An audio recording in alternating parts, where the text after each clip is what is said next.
Coming up on Arirang News, South Korea's exports were up last month by almost 11.5% from a year ago. At $48 billion, it was the second highest amount on record for the month of January.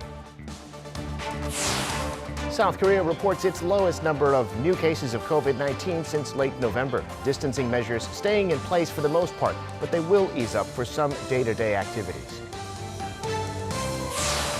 And a panel of experts recommends to South Korea's drug regulator that it approve the coronavirus vaccine made by AstraZeneca on the condition that AstraZeneca provides more data on its clinical trials. It's 5 p.m. here in Seoul. Thanks for tuning in to Arirang News. I'm Devin Whiting. South Korea confirmed 305 new cases of COVID-19 on Monday, the lowest daily figure in more than 2 months. The data show the new cases are shifting out of the capital area to other regions, and those include some hard-to-trace cases linked to unregistered missionary schools. Choi Won-jong has the details. South Korea reported 305 new cases on Monday, staying in 300s for the second day in a row. This was also the lowest number of cases in 70 days, but mostly because fewer tests were done over the weekend. 285 cases were local and 20 from overseas, raising the total number of cases to date to more than 78,000. Despite recent clusters linked to homeless shelters and local hospitals in the Greater Seoul area, the cases are shifting to regions outside the capital area. The cases from the Greater Seoul area have decreased slightly, but they still exceed the criteria for level 2 of social distancing. Cases outside the capital area are rising. Those new cluster infections outside the capital were reported in unauthorized education facilities, mostly run by a local missionary group called International Mission. And the health authorities said these cases are difficult to trace. In the past 7 days, 33% were from contact with known cases, while more than 21% had unknown transmission routes. Meanwhile, to prevent further cluster infections from military bases, the Defense Ministry is extending its ban on service members and taking leave through the Lunar New Year holiday, which ends on February 14th. Choi Won-jong, Arirang News. And the Lunar New Year holiday is about 10 days from now. In Korean, it's known as Seollal. That usually means visiting family, but this year things will be different. There's still a ban on gatherings of more than 4 people, so there'll be no mixing of households if it involves more people than that. There are a few other changes to the rules, though, that could enable people to get out and enjoy themselves at least a little bit more. Our Kim Yeon-sung reports. The Lunar New Year is usually a time for family reunions. But the COVID-19 pandemic and social distancing measures will prevent people this year from meeting with their extended families. The government has decided to maintain the current social distancing level and the prevention measures for the upcoming 2 weeks. Private gatherings with 5 or more people are banned until the end of the New Year holiday. Until February 14th, the Greater Seoul area will continue to be under level 2.5 measures, whereas other regions will be subject to level 2 measures. But the ban on gatherings with 5 or more people applies nationwide, and individual households are no exception to this rule. Families that live apart cannot come together this holiday if that means more than 4 people are gathered in one place at the same time. This nationwide ban applies to all situations except for weddings and funerals. And those who break the rules can be fined up to 100,000 Korean won, or $90. The government, however, has eased some of the distancing measures to make life easier. First, moviegoers no longer have to sit 1 seat apart. They can sit next to whoever they came with, as long as they keep a safe distance from other groups. Also, shower rooms and gyms are now okay to use, as long as people keep an empty shower booth between them and others. More changes could come if the situation improves. We're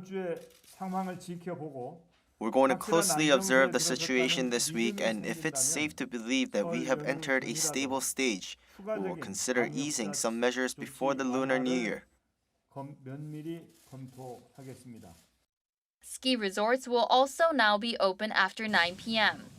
The change in measures are intended to lift a load off of struggling business owners. Kim Yeon-sung, Arirang News. A panel of experts has advised South Korea's Drug Safety Ministry to approve the full two-dose regimen of the coronavirus vaccine made by AstraZeneca on the condition that AstraZeneca submits more data from its ongoing trials. According to the ministry, the panel concluded that the vaccine can be used for adults of all ages, including those over the age of 65, a point over which there has been some controversy. The ministry said a majority of the panel agreed that the effects of the vaccine on those over 65 did not differ greatly from other groups. Their review found that the vaccine was 62% effective among all test subjects. It did, however, advise against administering it to pregnant women. The next round of expert review is scheduled for Thursday.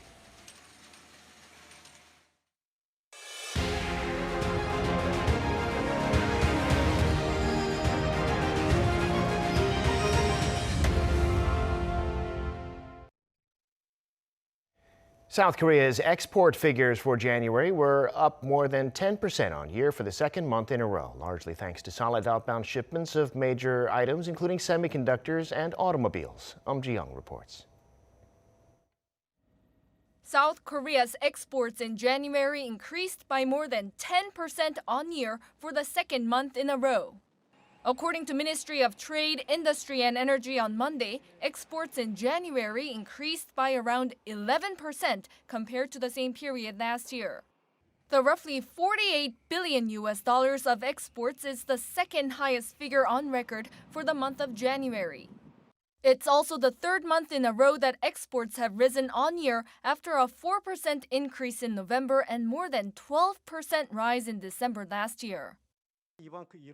One of the reasons exports thrived in January was strong shipments of IT products, including semiconductors. Exports for eco-friendly cars have been solid as well.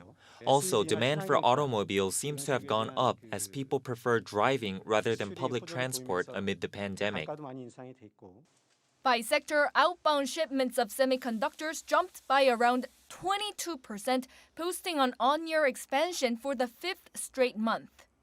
Exports of mobile devices skyrocketed by 58% on year, and display panels jumped by more than 32% on year, their highest figures for 16 and 10 years, respectively.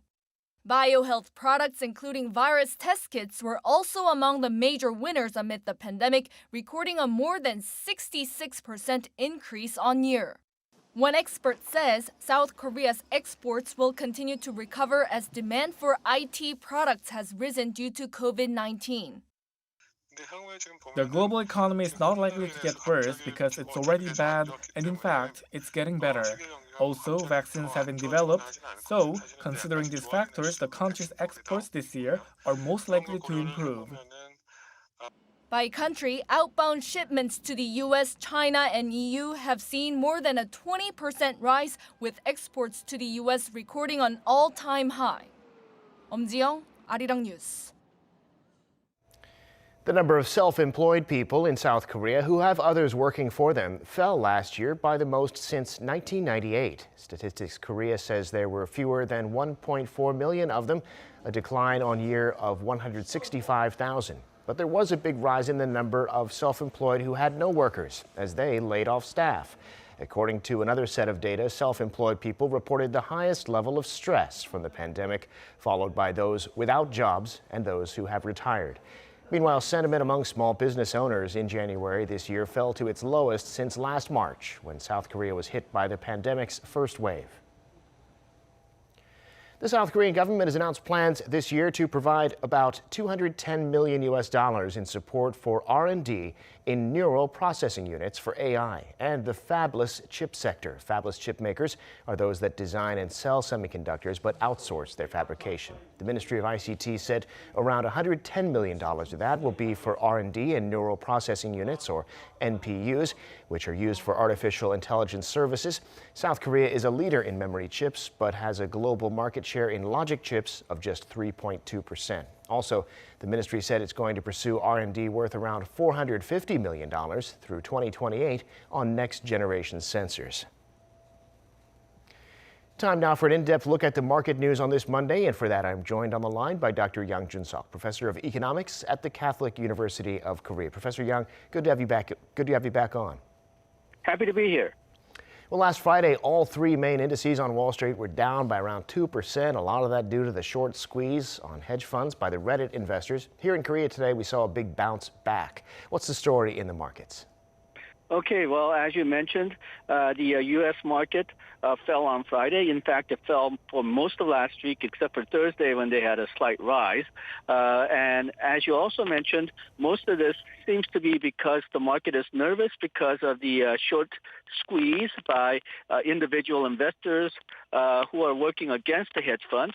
And many of these short squeeze took place on certain stocks. GameStop, the U.S. mall-based game store, is one. AMC, the movie chain, and Bed Bath & Beyond, and some other stocks are caught up in this so-called short squeeze. Last week, the stock purchasing app Robinhood, which a lot of these investors were using, stopped the individual investors from purchasing these funds, and that caused quite a lot of political problems. So the Robinhood app is now caught between both conservatives who are criticizing the app because it disrupted the market and accused these individual investors using the Robinhood app of manipulating the market. The liberals are accusing the app and the stock market that only the powerful are allowed to make money by shorting the market, and individual investors, when they start to get some profits, are forbidden from using the stock market to further make profits. Right now, Robinhood has allowed individual investors to make limited purchases of these funds. So now they are continuing to buy these short squeeze stocks. In fact, GameStop stock prices have gone up by 69%, even though the fundamentals of the company does not warrant such an increase. So this is a very interesting phenomenon, and it'll collapse sooner or later. Problem is, no one quite knows when, and that seems to be making the entire market very nervous. Europe and Asia, the European market was mostly downward. They seem to be following the U.S. trend as well as worrying about the coronavirus. Asian markets were downward last week, but today's trading was mostly up. The Japanese, Shanghai, and Hong Kong stocks were up between 0.6 to 2.4%. The U.S. market futures are also saying that there will be a very large increase in the market today, but we'll have to wait and see. The Korean market, the Kospi and Kosdaq, they were down last week. Some analysts are saying that the reason that the Korean markets were down last week was because of U.S. short squeeze. So the U.S. investment firms had shortage of cash that they were trying to withdraw stocks from Korea to refill their cash supply. I personally have some doubts on that interpretation. However, both indices, Kospi and Kosdaq, are up today. Kospi was up 2.7% today, and Kosdaq was up 3% today. And now, as we heard a minute ago, we're seeing an improvement in Korea's exports so far this year compared to the same time in 2020. Exports in January up almost 11.5%, and the daily average was at the highest it's ever been for January. Export prices at the highest they've been in close to 4 years. So tell us about that and what's driving the strength here. Okay, well, this is the first time in 40 months that exports rose by double digits over 2 consecutive months. This continues the very growth trend of exports that we saw in December. Now, it's mostly because of, as you pointed out in the last story, very large increases in IT-related exports. Semiconductors rose by 21.5%.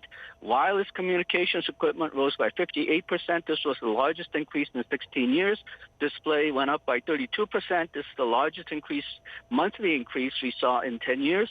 But the other goods also had a very good period as well. Automobiles went up by 40.2%. This is the largest monthly increase since 2017 September. Biohealth went up by 66.5%, and steel went by 6.0%.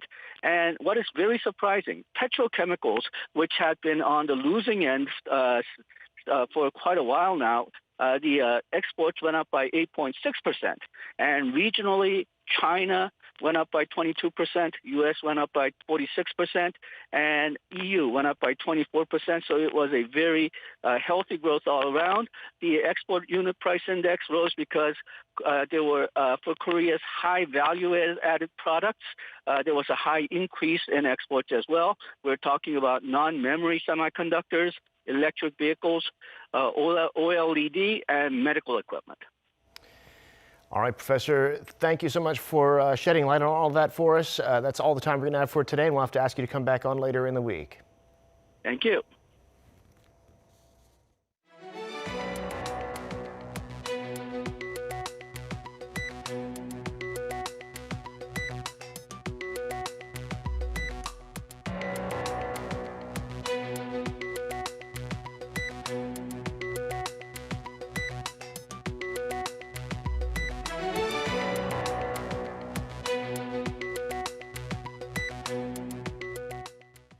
And that brings us to the end of this newscast. Thank you for watching. More live news coming your way at 7 p.m. Korea time.